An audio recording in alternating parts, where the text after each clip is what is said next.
사도들이 예수께 모여 자기들이 행한 것과 가르친 것을 낱낱이 고하니 너희는 따로 한적한 곳에 가서 잠깐 쉬어라. 이는 오고 가는 사람이 많아 음식 먹을 겨를도 없음이라. 이에 배를 타고 따로 한적한 곳에 갈새 그들이 가는 것을 보고 많은 사람이 그들인 줄 안지라. 모든 고을로부터 도보로 그곳에 달려와 그들보다 먼저 갔더라.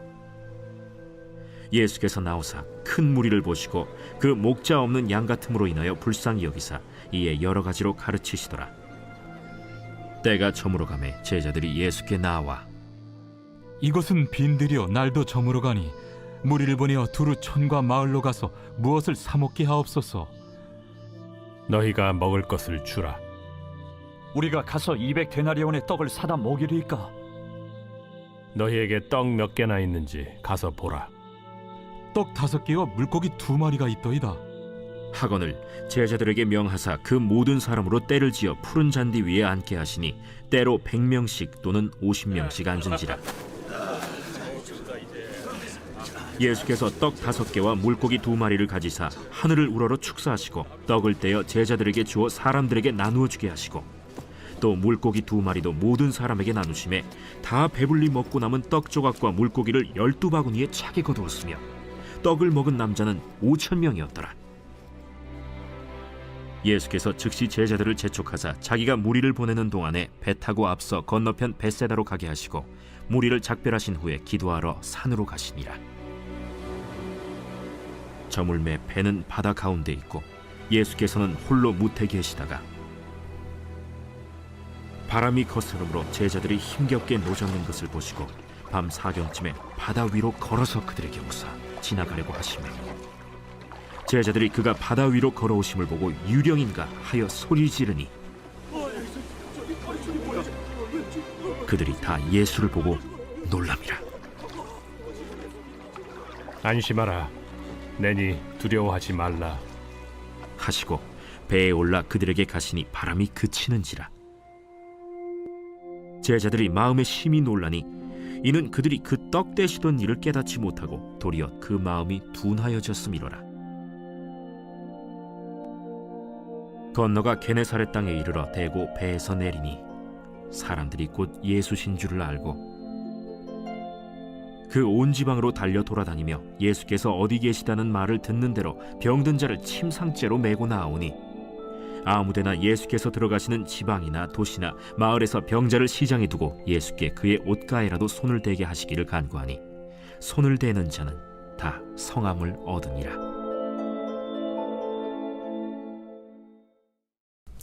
할렐루야. 우리 거룩한 이 새벽에 우리 주님 전에 오신 우리 믿음의 성도님들을 환영하고 축복합니다. 우리 또 사순절을 의미 있게 보내기 위해서 우리 마가복음을 함께 읽으면서 함께 은혜를 나누고 있습니다. 우리가 예수 그리스도의 삶과 예수님께서 이루신 기적을 통해서 우리에게 주시는 그 은혜가 무엇인지를 묵상하면서 우리 부활절에 이르기까지 우리 주님께서 이루신 일들, 그리고 또한 십자가에서 받으신 고난들, 그리고 그 죽음의 권세를 이기시고 승리하시고 부활하신 그 사건을 통해서 우리의 삶이 풍성한 은혜를 누리며 우리 하루하루를 지내면 좋겠습니다. 그럴 때에 우리 하나님께서 크신 은혜를 우리들에게 더하여 주실 것을 우리는 믿습니다. 오늘 본문의 말씀을 함께 살펴보며 함께 은혜를 나누겠습니다. 예수님께서는 많은 사역 일정이 있었습니다. 병든 자를 고치시고 또한 귀신을 쫓으시면서 수많은 사람들이 주님께 나아오니 얼마나 피곤했겠습니까? 예수님은 사역을 마치면 한적한 곳에 가서 쉬시기도 하시면서 기도하심으로 새로운 사역을 위해 준비를 하셨다라고 말씀하고 있습니다. 그런데 오늘 본문의 34절의 말씀을 보면 이 예수께서 나오사 큰 무리를 보시고 그 목자 없는 양 같음으로 인하여 불쌍히 여기사 이에 여러 가지로 가르치시더라 라고 말씀합니다. 이 예수님이 휴식을 취하러 가셨지만 무리들은 그 예수님을 가만 놓지 않았죠. 계속해서 주님을 따라왔습니다. 그런데 휴식을 취하러 온 예수님 입장에서 어찌 보면 이 무리들이 귀찮거나 불편할 수도 있었을 것입니다. 그러나 예수님은 그들을 긍휼의 눈으로 바라보시면서 목자 없는 양과 같다라고 여겼습니다. 그렇습니다. 우리 믿음의 성도 여러분, 우리는 목자 없는 양과 같습니다. 하지만 예수님은 우리의 참된 목자가 되심을 우리는 믿습니다. 이 마가복음이 이러한 표현을 한 것은 세례 요한의 죽음 이후에 이제 예수님만이 이스라엘 백성을 인도하고 돌보시는 참 목자이자 하나님께서 약속하신 구세주임을 우리에게 강조하고 있는 것이지요. 그렇습니다. 우리는 온전히 목자이신 예수님을 따라 나아가기를 간절히 소망합니다. 그때 당시에 때가 저물어서 식사를 해야 하는 상황에 놓였습니다. 이 수천 명이 넘는 인원인지라 식사를 해결하기가 굉장히 어려운 상황이었지요. 이때 예수님은 제자들에게 너희가 먹을 것을 좀 나누어 주라 라고 말씀했습니다. 그러나 제자들의 입장에서는 먹을 음식도 없었을 뿐더러 이 다른 뾰족한 수가 이 방법이 없었습니다. 이렇듯이 우리가 상황만 보면 우리가 문제를 해결할 수 없다라는 것이죠. 그런데 내가 좀 부족하고 내가 형편과 상황이 안 될지라도 이 주님의 말씀에 순종하면 주님께서 이루어 주신다라는 것입니다. 이 제자들이 주님이 시키신 대로 음식을 가져왔습니다. 그러면서 어떻게 그 기적이 이루어졌습니까? 오병이어의 기적이 일어났습니다. 이 제자들은 너무나도 감격했습니다. 그동안 제자들은 이 예수님께서 행하셨던 것, 이 죽은 사람을 살리고 병든 자를 고치는 기적 등을 여러 가지를 보면서 경험을 했습니다. 그러나 이것들은 이 오병이어의 사건은 이 제자들이 가지고 온 이 보리떡 5개와 물고기 2마리로 이 수많은 수천 명의 사람들을 먹였다라는 것입니다. 그러니까 제자들의 입장에서는 직접적인 오병이어의 기적을 체험하게 되었다라는 것이죠. 예수님이 축사하신 떡과 물고기를 제자들이 받아서 그들의 손으로 직접 수많은 사람들에게 나누어주는 기적의 감격을 이 제자들이 스스로 경험하게 되었다라는 것입니다. 사랑하는 우리 믿음의 성도 여러분, 이 마가복음에서 나오는 이 오병이어의 기적은요, 배고프고 굶주린 자들을 바라보신 예수 그리스도의 긍휼에서부터 시작이 되었다라는 것입니다. 긍휼한 마음으로 제자들이 서로 봉사하고 제자들이 서로 헌신했을 때 그 기적을 나누어 주면서 그들의 삶은 기쁨과 감격을 누리게 되었다라는 것입니다. 주님은 우리의 배고픔, 그 굶주림을 가만두지 않습니다. 우리 주님께서는 먹을 것을 주시면서 우리 육의 배고픔도 해결해 주셨다라는 것이죠. 그러니 우리 또 주님의 뜻을 위해서 우리가 직접 나서서 주님의 은혜를 나누어 주며 살아가시기를 간절히 소망합니다. 여러분, 우리가 이 신학의 감격을 나만 간직한다고 전부가 아니라는 것이죠. 그 감격을 가지고 누군가의 영혼을 먹이고 살릴 때에 우리는 더 큰 기쁨과 감격을 누리게 될 것을 우리는 믿습니다. 그러니 오병이어의 기적으로 이 무리들은 많은 것을 먹고 채움으로써 기쁨과 감격을 얻었다라는 것입니다. 그것이 얼마나 차고 넘치는 은혜였는지 12광주리가 남을 정도로 배불렀고 만족했다라고 성경은 기록합니다. 무리들뿐만이 아니라 제자들 역시 직접적으로 그 기적을 행한 것에 대해서 기쁨과 감격이 넘쳤다라는 것입니다. 이에 예수님은 즉시 제자들을 재촉하여 배를 타게 하고 건너편 벳세다로 가게 하십니다. 이렇게 예수님께서 서둘러서 제자들을 무리들에게서 피하게 하신 것은 다 이유가 있었습니다. 이를 요한복음 6장 15절에서는 이렇게 기록을 합니다. 이 예수께서 그들이 와서 자기를 억지로 붙들어서 임금으로 삼으려는 줄 아시고 다시 혼자 산으로 떠나 가시니라. 이 기적을 경험한 그 수많은 무리들이 예수님이 우리의 메시아다, 예수님을 우리의 임금으로 삼자라고 하면서 예수님이 곤란에 처했던 것이죠. 그러자 예수님은 그 무리를 피했습니다. 더불어 제자들도 무리들에게 다른 부정적인 영향을 받지 않게 하기 위해서 배를 태워 보내셨다라는 것입니다. 예수님은 이때 기도하러 산으로 가셨습니다. 이윽고 제자들이 탄 배는 바다 한가운데에 있게 되었습니다. 성경은 이렇게 기록을 합니다. 밤 사경이라고 하는데 이 밤 사경은 바로 이 새벽 3시부터 6시까지를 가리킵니다. 여러분, 이 해가 뜨기 전에 새벽이 가장 어둡다라고 하지요. 이러한 암흑의 바다를 건너는 제자들에게 이 갑자기 바람이 찾아옵니다. 그냥 찾아오는 것이 아니고 바람이 풍랑과 큰 파도를 일으키면서 찾아오게 되었다라는 것입니다. 이에 바람이 거스르다라는 말씀이 있는데요. 거스르다라는 뜻은요, 이 반대적이다라는 의미를 가지고 있는 것입니다. 그러니까 즉 제자들이 가야 할 길을 못 가도록 반대로 하다라는 것을 의미하는 것이지요.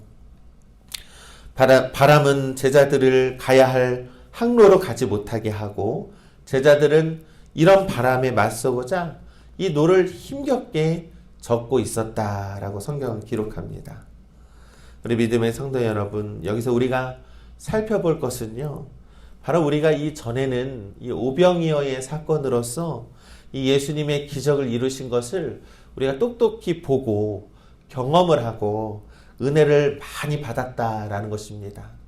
그런데 우리가 은혜를 받으면 어떠한 바람과 풍랑이 일었을 때도 두려움이 없어야 하는데 오히려 인생의 바람이 우리들 가운데 또 찾아왔다라는 것을 성경을 의미하고 있는 것이지요. 그래서 우리는 날마다 힘겹습니다. 은혜를 받으면 좀 더 우리의 삶이 나아지지 않을까 생각을 해야 되는데 오히려 또 다른 문제가 우리들 앞에 찾아오기 마련입니다. 그래서 우리는 날마다 힘겹게 노를 젓고 그 문제의 바람을 이기고자 노를 힘겹게 젓는 그러한 삶을 살아가고 있다라는 것입니다. 바로 이 제자들의 모습이 바로 우리들의 삶의 모습이 아니겠습니까? 그때 마가복음 6장 48절은 이렇게 말씀합니다. 바람이 거스름으로 제자들이 힘겹게 노 젓는 것을 보시고 밤 사경쯤에 바다 위로 걸어서 그들에게 오사 지나가려고 하시매. 아멘. 이 예수님이 제자들이 힘겹게 노를 젓는 것을 바라보고 계셨다라고 성경은 말씀합니다. 그렇습니다. 여러분, 우리의 인생은 한 치 앞도 보이지 않고 주님은 우리가 인생의 바다에서 힘겹게 노를 지으면서 바람에 무너지지 않게 열심히 살아가는 우리들의 모습을 예수님께서 지켜보고 계신다라는 것입니다. 보고만 계시는 것이 아니라 주님은 우리를 불안에 떨고 있는 우리들에게, 제자들에게 세미한 음성을 우리들에게 들려주십니다. 안심하라, 내니 두려워하지 말아라 라는 것입니다.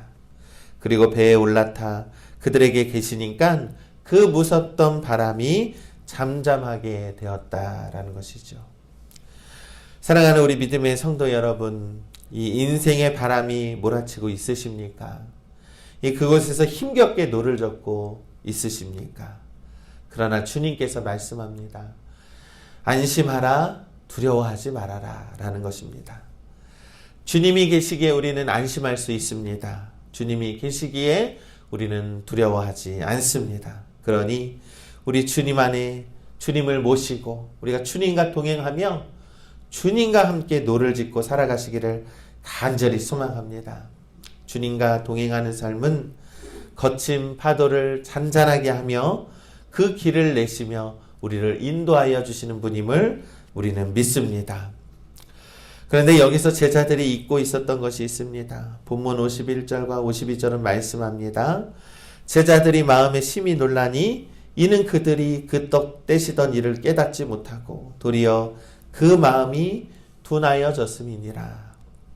우리도 인생의 바람이 몰아칠 때에 이전에 예수님께서 우리에게 떡을 떼셨던 그 은혜를 우리는 기억하지 못할 때가 많이 있었다라는 것이죠. 이는 제자들처럼 마음이 둔하여졌다라는 것을 말하고 있는 것입니다. 여러분, 우리 인생에 오병이어의 기적이 있으면 이 바람이 거스르는 문제가 또한 생길 수도 있다라는 것을 기억하십시오. 반대로 바람이 거스르다가 바람이 그쳐서 또한 주님과 함께 동행하는 그 은혜가 있다라는 것도 꼭 기억해야 합니다.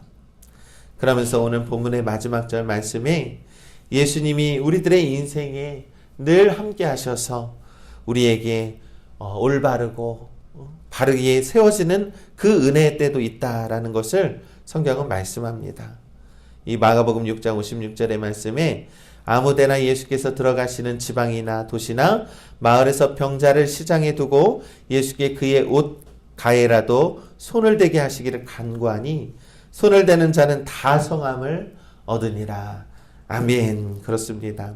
여러분, 우리는 신앙의 길에서는요, 때로는 은혜 받을 때도 있고 때로는 어려움을 받을 때가 있습니다. 두 가지가 늘 공존합니다. 그러한 그 두 가지 속에서 주님은 언제나 우리와 함께 하신다라는 것을 깨달으시기를 간절히 소망합니다.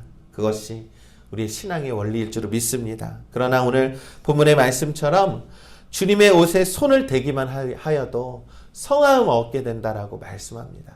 그러니 온전히 우리가 주님을 붙잡고 살아가는 것이 너무나도 중요하다라는 것입니다. 시편 48편 14절에 말씀합니다. 아, 하나님은 영원히 우리의 하나님이시니 그가 우리를 죽을 때까지 인도하시리로다 말씀합니다. 그렇습니다. 우리가 아무리 힘들고 모질고 어려운 상황 속에 있다 하더라도 주님은 결코 우리를 떠나지 않습니다. 오히려 주님께서 우리를 인도하여 주실 줄을 우리는 믿습니다. 그러니 언제든지 우리 주님을 붙잡고 주님의 옷끝자락이라도 붙잡고 살아갈 때에 주님께서 우리에게 기적의 은혜를 베풀어 주실 줄을 우리는 믿습니다. 은혜를 받을 때도 있고 또한 어려움 속에서 절망할 때도 있을지라도 온전히 우리 주님을 붙잡고 살아가는 우리 거룩한 믿음의 성도님들 되시기를 주님의 이름으로 간절히 축원합니다.